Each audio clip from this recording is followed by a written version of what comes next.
Hi, Lumari here. I am really excited to talk with Bob Jayco, who is editor-in-chief of Co-Creation Magazine and founder of Co-Creation Global, which is an emerging global consciousness community. And today we're going to talk about S.O.L, which is the creative consciousness that Bob actually channels and brings to light beautiful energy for all of us. So, hi, Bob. Hi, Lumari. How are you? And happy Thanksgiving to all of you up there in North America. I hope you're having a really wonderful time with your families. And it's a really great time for people to come together and share the gifts of life that you all co-create. And I call it also an opportunity to, instead of Thanksgiving, is time for thanks loving. Well, I like that. That's Yeah. fun. So it's to thank yourselves as co-creators for the love that you receive and the love you give to your family and friends and to the greater community in the world. So it's nice and also thank the turkeys for their sacrifice. For those of you who eat turkeys, thank you so much for having me once again, Lumari. It's a delight to be with you, and I'm looking forward to the next few minutes of really deep conversation. Well, thank you. I look forward to it as well, Bob. And today, what's really exciting is that we're going to talk about S.O.L. And I want you to just share what the journey has been so far, really, who is S.O.L and how this came about that you're channeling. Okay, thank you so much. It's been a long journey. You could say that S.O.L emerged when I was 10, and it was as a result of a traumatic childhood with my father, and basically I I called it the voice or the presence for many years, and S.O.L was like that voice inside that whispered, whispered love, whispered wisdom, whispered advice, whispered information. I mean, basically everything I taught through the 80s and 90s was as a consequence of these whispers or these transmissions of information that allowed me to understand the world of matter and the world of non-matter far more effectively than I would have without that source of information. You could say that once that voice arrived, I was very reluctant to give it up because it helped me through a lot of hard periods in my life. It allowed me to see the world. You could say I saw the world on a grander scale. A lot of people tend to see their world at the local level. It's in their town and their friends and family and everything else. But I sort of always saw the world, and I could always see the world in the bigger picture. And so S.O.L also taught me to look at people and the world, not so much for the word I'm looking for, not so much from the negative stuff, but from the positive stuff. Always looking at a person that's going through a difficult period and say this is only temporary, and basically they're on a journey to discover themselves through this emotional outburst or this fight or this hatred or anything else. In other words, saw that the human condition was almost always a condition that allowed us to discover the love that we are and the love inside of ourselves, even though it may have come through hate and fear and other emotional parameters such as that. So, but when I met people and I got to know them a little bit deeper, and most people talk about what they're not, what they could be, what they aren't, all their limitations. They discuss that. They, in conversations, you know, I have this and I have that, and I can't do this and I can't do that. And often without saying much, I would get these little messages saying, well, you know, this person is a genius, or this person. I would see the world through the eyes of Source, if Source had eyes. Excuse me. And I would just see them in their potential. And my life journey, I suppose, even with my parents, you know, when I was 8 or 9, my parents were Polish immigrants that came out to Australia after the war. They couldn't speak a skerrit of English. So being bilingual, I was, you know, able to speak. So I had to be their proxy, you know, take them to the doctors, take them to, you know, to discuss legal matters, anything where there's a basic thing, go down the shops with them, all of those sort of things. So I was the interpreter and their proxy for most of my life until their language skills improved. But you know, when I met people, even when I was in corporate, you know, I had a fairly big team, and I was always looking for that light inside people, that spark of genius, that aspect of possibility. Well, what I think is really interesting about this, Bob, is S.O.L is not the native name of S.O.L, but it's S.O.L, which is signals of love. So can you tell us a little bit more about what it is channeling signals of love and what the conversations are and the teachings and everything? Because I don't think people are getting that yet. Okay. Well, first of all, S.O.L is you. S.O.L is me. S.O.L is every individual on the planet. You could say that S.O.L, signals of love, means it's the originating source of all life, and that we are all extensions of that, and we have all of the same potential capability in that. But essentially, most of us haven't discovered that. So we live a life of ignorance or lack of education or lack of knowing, and we adopt and integrate and act and behave from the premise of whatever we're taught in our family environment and larger environment. The signals of love is essentially, it's a frequency that every human being, and I'll keep it to this framework, every human being on this planet, it is available to everybody. It is usable by everybody.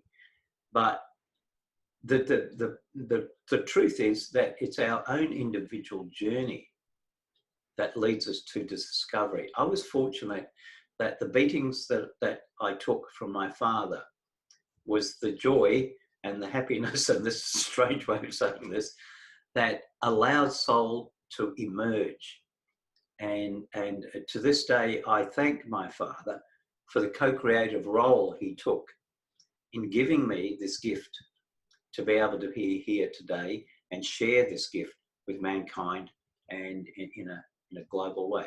It's been, in fact, a 62-year ride. I'm now 72, and this has actually started when I was 10. So it's 62 years, going back to October. I don't think I started on my birthday, but it was somewhere in that year. So 62 years of a really delightful apprenticeship.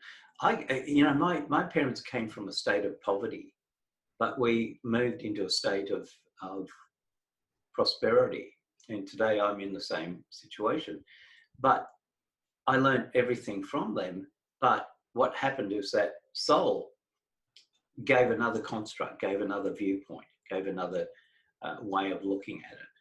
And so my father and my parents, I call them my blessed parents, because despite what my father did and his actions and behaviors, you could say he wasn't really responsible, but he was, of course, in the sense that he had no other way of reacting, responding, or coexisting with a family unit that has been the same. He was repeating, you could say, his father's way of acting, his grandfather's way of acting, and all the male generation of his family line.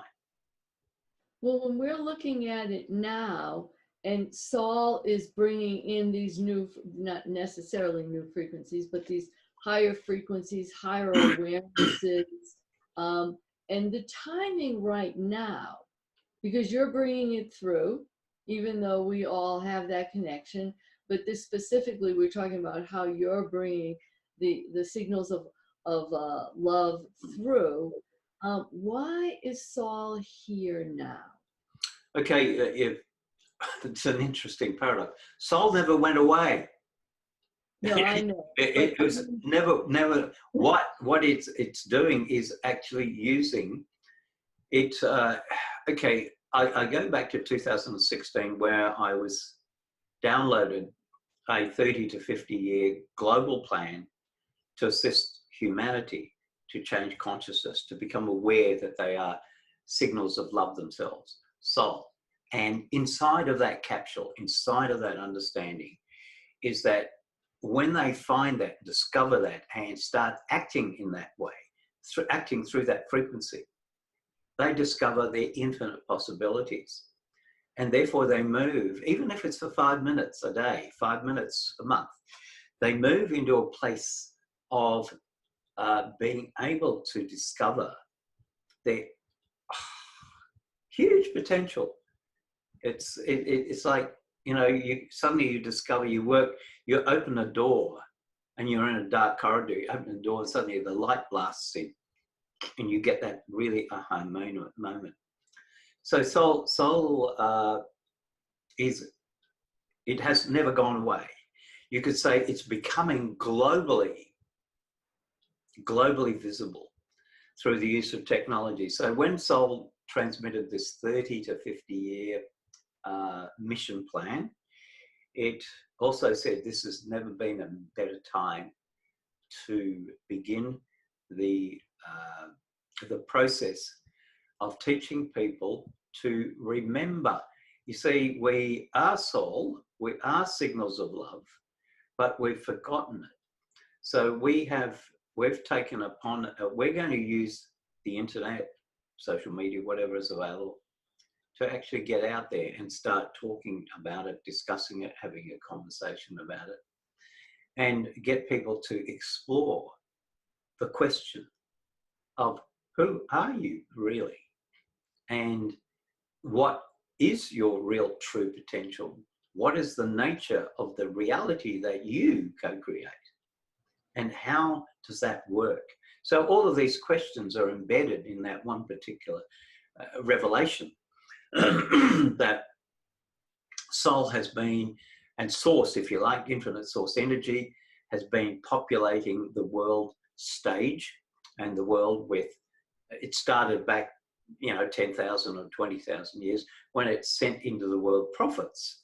And these prophets would all tell the same story, but the population was too ignorant or too uneducated, or turned them into stories that were quite different from the original stories. And it was 10,000 years ago, the population wasn't as great, and everybody had to walk from one village to another and tell the story. So it's a long, long road to get the thing. But now on the internet, you can reach billions, and the story can stay pretty much to the same concise language. There's a little parameters to change it, not that means that you can't change it. Well, tell us more about the story. Because you just mentioned the story has been told and it's been around for 10,000 years, maybe more. Tell us more about the story. So as we're talking, while our listeners are getting the chronology of it, let's let them see like the vision of it. Okay, the vision of it is that we as mankind in physical form are here to experience every experience on the physical, emotional, mental, and spiritual plane. And we are here to experience the perceptions of reality. And we do that primarily as unconscious.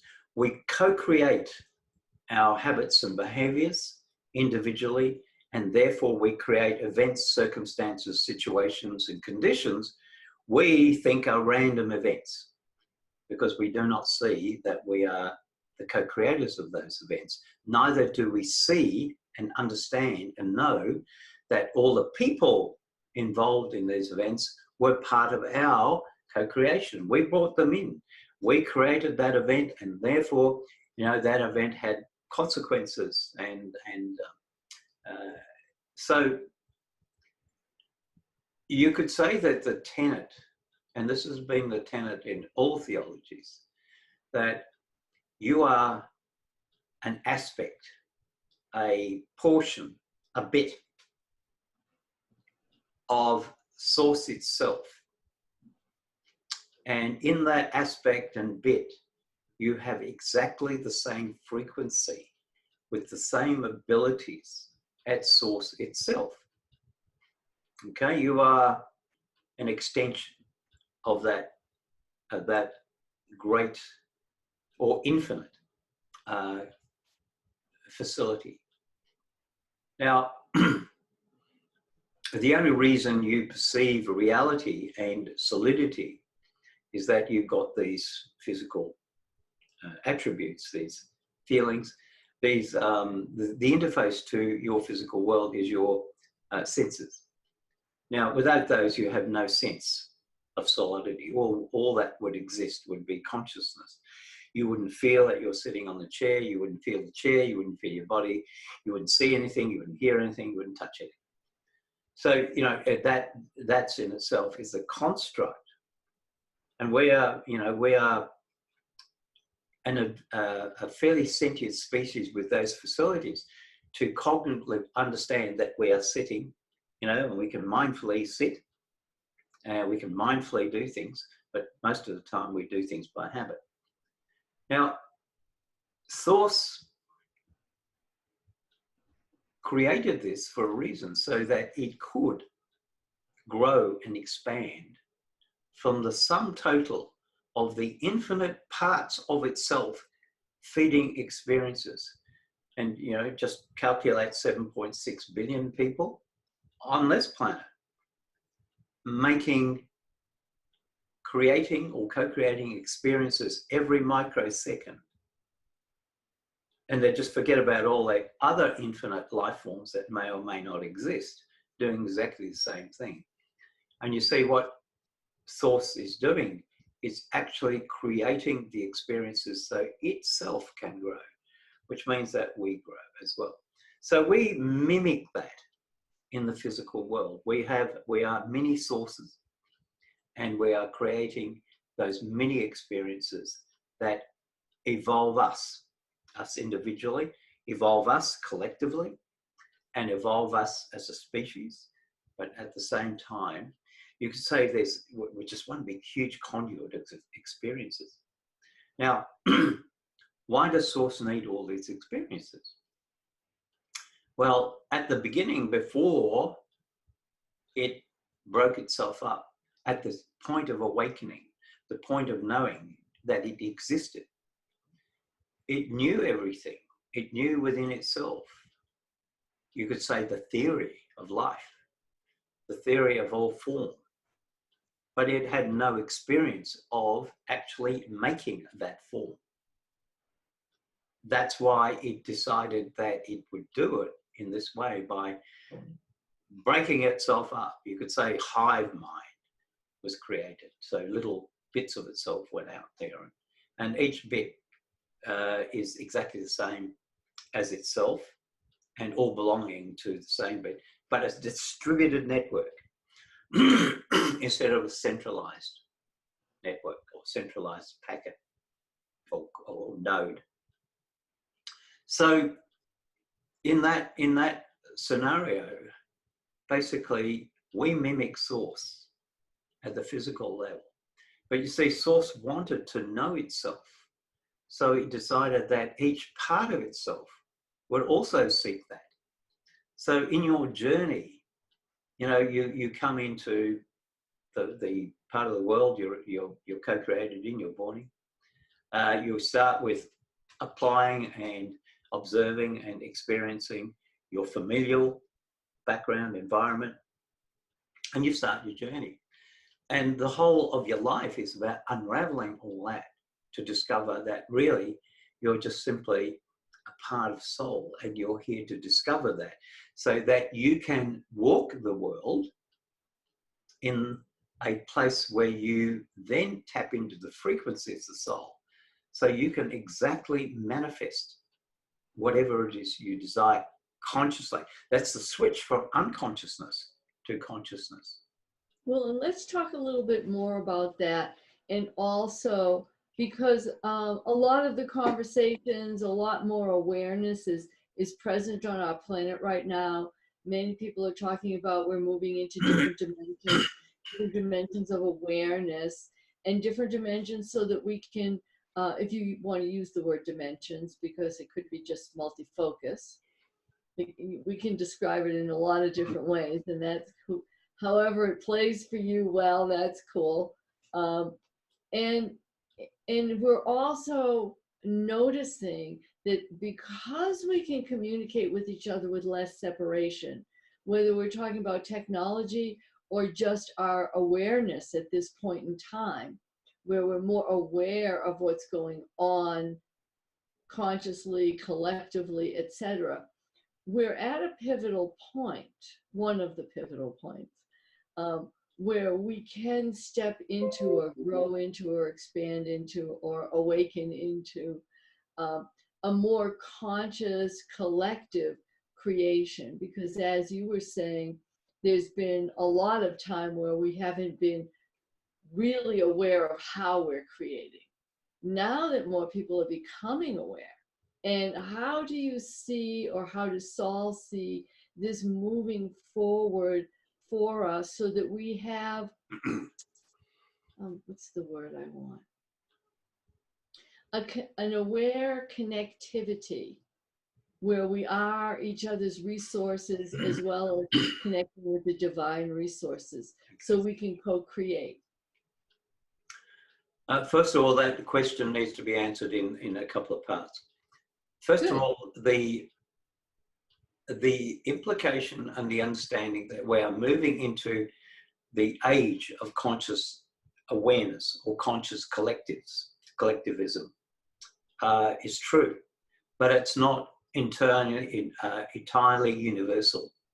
It is in some areas, and it doesn't exist in China, for example, where there's a different sort of collective consciousness. It doesn't exist in other parts of the world where there is a different, you could say, suppressed consciousness. But the point being is that every country, every group, every facility around the world evolves at a different speed and a different pace, in context with the freedom and the openness of its culture. And so if a culture is open to new ideas and new ways of thinking, therefore there is more turbulence in exploring extensions of that. If the culture is compressed,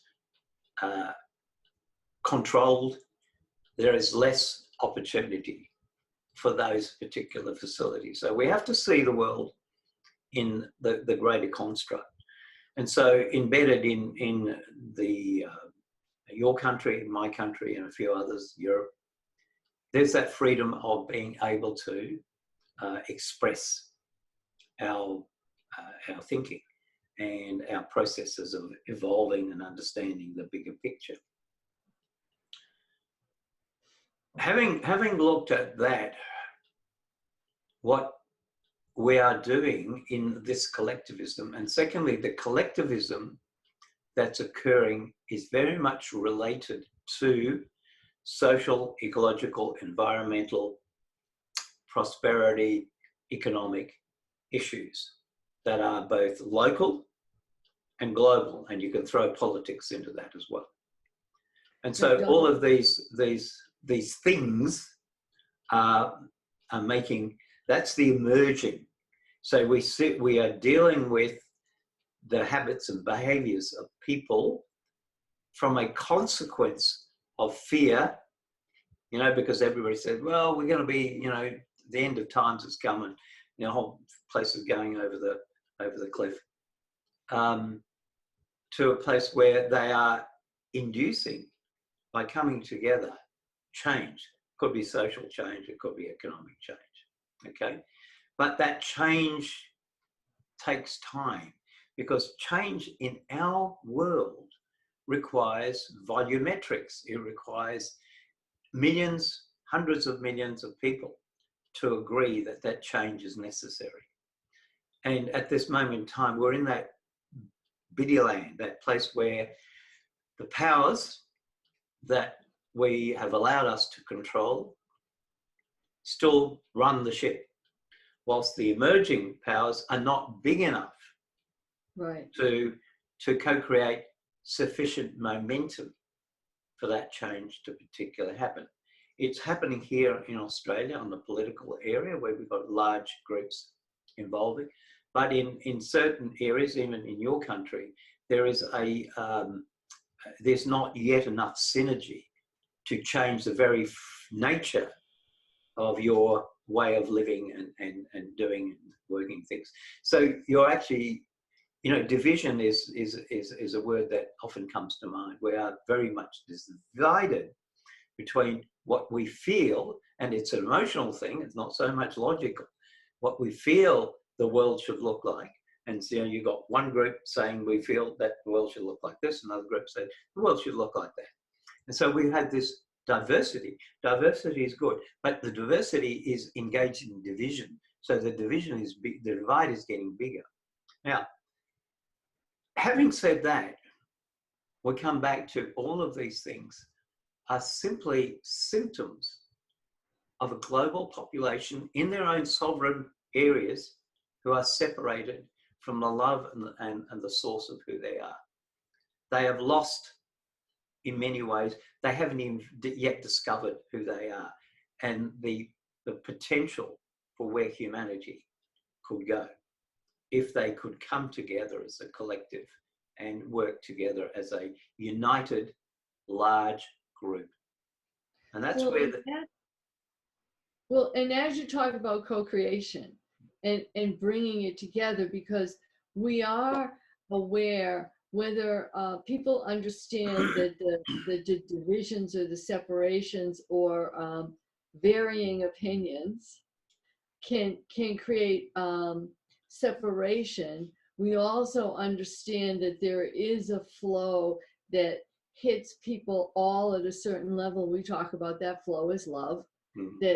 That no matter what you think about someone or all of those other systems that are there, we know that you can still look in somebody's eyes that you disagree with, and you can still see love there, unless you're significantly damaged, and that those aren't the people we're talking about now, because there aren't that many of those. But when we're looking at that, for all of us to connect into that level, when we're playing in that frequency, even if the countries are separated, even if the philosophies are still stuck 10,000 years ago, or haven't been able to make the change for the last 200 years, or whatever it is, right? Because we have lots of different opinions that become social norms that aren't really so normal. Yeah. But when we're playing in those energies, because part of what you and I are talking about is being able to shift into that awareness. And we both know that there's a numbers game here, because the more the frequency builds, then the more it spreads, and then the more it lifts other people to see that. Yep. And in this moment of co-creation, right now, right today, this year or next year, or however we're looking at it, what is an opportunity for people to step into? Because everybody that's listening right now, wherever they are in the conversation, there's a place they want to step into and grow. I'll use that word, because otherwise I have too many words for it. Okay, the opportunity is, first of all, they have to move from uneducated to educated. That's our appearance, and there are groups like us also appearing, are here to inspire remembrance, to get people to okay, that may be the missing piece. So they begin, you could say that we are a we inspire curiosity to ask that deep question. Okay, then the trajectory for exploration moves in a different direction. They follow a different idea, they follow a different path, a different language. And so they begin to evolve into that place. That's also part of the journey. So they can begin that different level. I mean, nobody is taught in our world something without them expressing a different path or being trained in a different way of looking at things or doing things without that question being asked inside of themselves and choosing that particular thing. Well, just for fun, what question would you want, like everybody who's listening to us right now, what question would you suggest we all engage in to expand or tickle our curiosity into greater vision? The common question is, how can I love myself in such a way that I can affect people and the planetary situation? It's both a local and a global question. What way Okay, can I love myself? And so inside that question sits many different answers. First of all, I can live in a place of gratitude. I can live in a place of acceptance, meaning I accept all things. I accept all people. I accept all theologies. I accept, all of these things. So acceptance then provides as another frequency, if you like. I can love my life. I can love my children despite the fact that maybe they don't love me, but I can still love them. I can still love my neighbour who always is complaining and carrying on, and dogs barking, but I can love them irrespective. I don't have to live with them, but I can love them. You see, I can accept the things that I begin to see as as things that I can't control, and I can accept the things that I can control. Now that's the old paradigm. So once you move into the frequency of understanding, these are the stepping stones, you like, or the steps to the awakened possibility that you are, always have been, the co-creator. You co-created the neighbor. You co-created the dog that barks. You co-created everything. But that's a flip. That means that you move from the original paradigm, is that I control nothing, to I control everything. And that's a different question. So if you start with how do I love myself? That frequency, when it's engaged in different levels, and as frequency and frequency, it can get complicated. But let's say that the frequency of love is all-encompassing. It acts in every particular dynamic and every particular co-creative event that we choose to engage in.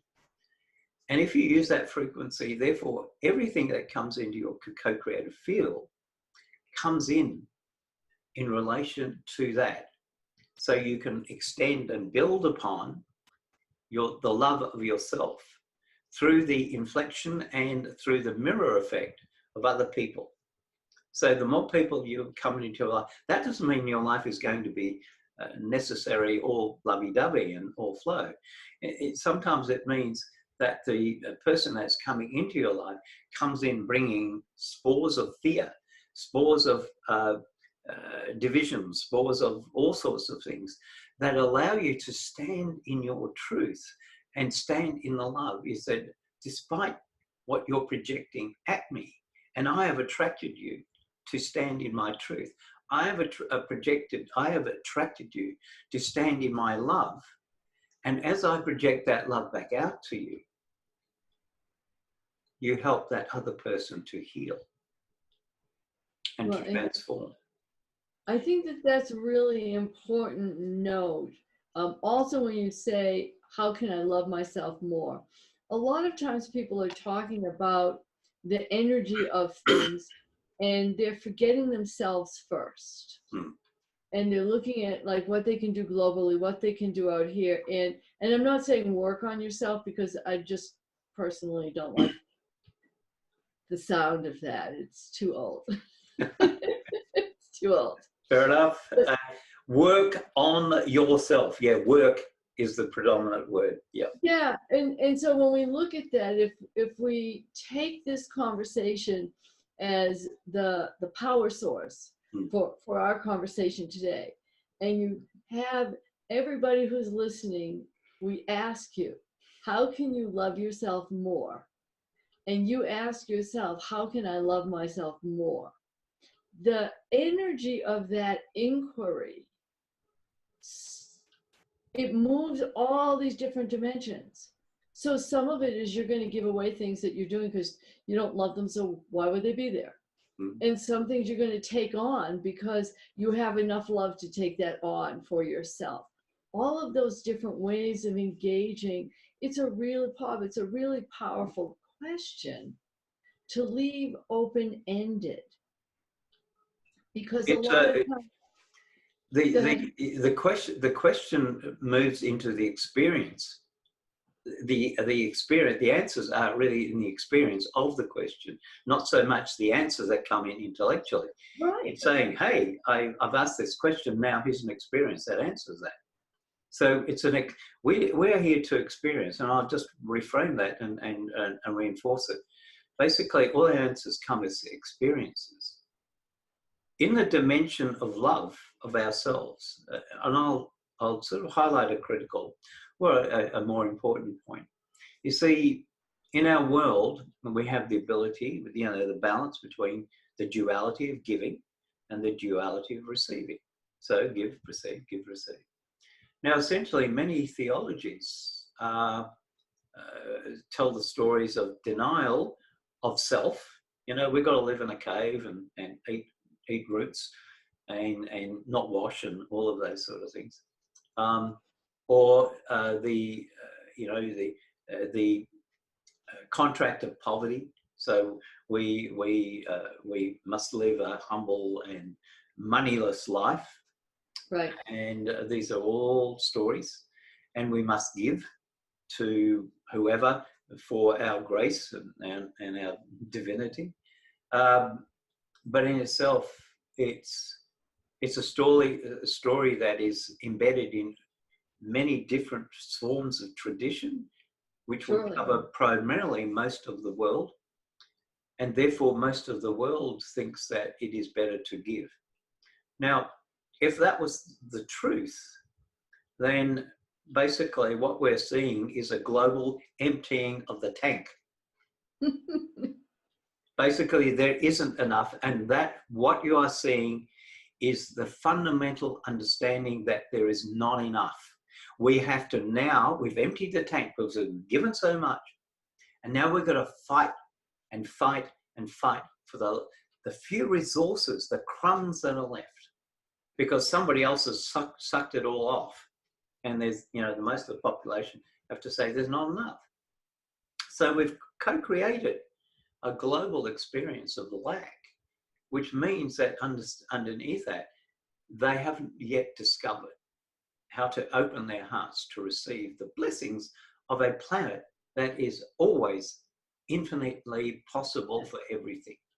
And it has been the provider. We co-created the planet as much as we co-created ourselves upon it. Well, and that is a beautiful place for us to hold the energy right now for this conversation, because in loving yourself, then that reciprocity, that giving and receiving, that moving into higher levels of our being, that beauty and love and harmony starts to flow. And when we notice that, when we notice that there are things that we need and want and we can receive, and there are things that we can give away and be generous, and we watch that flow of giving and receiving, that's what our planet does. She receives the rain and gives it back to us as water. Yep. She receives the sunlight and gives it back to us as growing plants in light. Yep. So we can play in the same way. And so I suggest that loving yourself and being in that flow and loving yourself enough to let the restrictions go so you can be more and we can create more together is a lovely place to be curious and see where you go next, where you challenge yourself in that. I when I walk my dog, I do a walking meditation, which I've done for a long time, and I just simply walk for about 10 minutes, just feeling the ground on my shoes, the way my feet walk and touch the ground, which part of the foot touches and which doesn't, whether I walk heel to toe, toe to heel, and I just use that, and I've always used it to a degree. I'm not one that spends a lot of time in conventional sit-down meditation. I've never done that, because for me, life is a meditation. I can meditate washing dishes, or vacuuming the floor, or washing the floor, or sitting down with a plant in the garden, trying to collect weeds and stuff like that. So I don't use those conventional systems, but they're equally as effective and anything else. But the beauty of a walking meditation, and I'm just going to suggest some people try this next time you're taking yourself for a walk, or taking the dog for a walk. Just do that for 10 minutes. And don't, it's not a good idea to walk with your eyes closed, because you're going to bump into things. You're going to trip over. But to do it what I call soft eyes, it's just, defocus your eyes, just see where you're going, but listen to your body. Listen and feel the texture, of your feet inside your shoes. How do they feel? What bits are the toes touching of your shoe? How does your shoe feel? Is it tight around your foot? Now, when you open your eyes, when you really refocus, and you just stop and look at the landscape that's in front of you, and you'll see a different viewpoint. You'll see different colors in the sky. You'll see your trees appear greener, or redder, if depending on your area. You'll actually see. You look around the world and you see the beauty of the world just in that 10 minutes of being mindful of just the ability to walk in that different space. And then you begin to understand the immensity and the awesomeness of the world. You said, I created this. I created this, the sky, the sunset, the sunrise, the if you're lucky enough to be in a place where there's mountains and valleys and the landscape, you say, I created this. Now that's an awakening. Beautiful. If you can move into that state and understand the connection between you and the earth, you are well on the way of shifting your frequency, because you are connecting with that large intelligence system called Earth that you walk upon, and you are changing your frequency and co-creating. In that moment, you're there. You are both the Earth, both you, and you are also Source, just in that moment. Beautiful. Oh, Bob, that is beautiful. And it is a beautiful way to close this moment for everyone. so that they can take that in the world and play.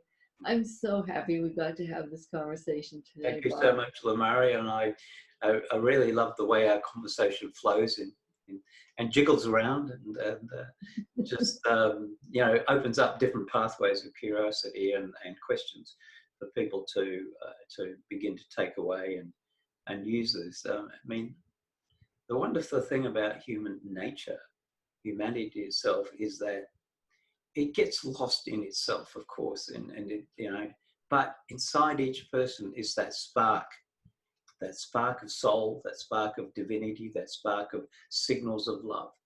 All we have to do is accept it and then engage it. Perfect. Okay. Perfect. Everyone, thank you, thank you, thank you. Bob and I are sending you lots of love and the opportunity to participate in the world in a brand new way. Thank you. Thank you so much, and I'm happy to be here. I'm happy to come back. We'll see you all in another conversation. Thank you so much. Absolutely. Okay.